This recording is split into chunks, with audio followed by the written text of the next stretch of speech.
Conventional stupidity says healthy eating is restriction, cutting carbs, cutting fat, cutting enjoyment. So people live in constant resistance.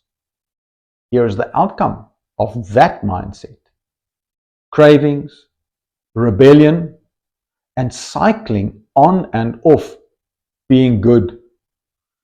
Biological reality says restriction is a signal that the body isn't nourished. Hunger doesn't disappear through control, it disappears through adequacy. Here's what working with biology actually looks like. Instead of asking what to remove, ask what to add. Add protein, add vegetables, add fat and minerals. Meals like eggs with butter, meat with vegetables, fish with olive oil. When nourishment improves, restriction fades on its own.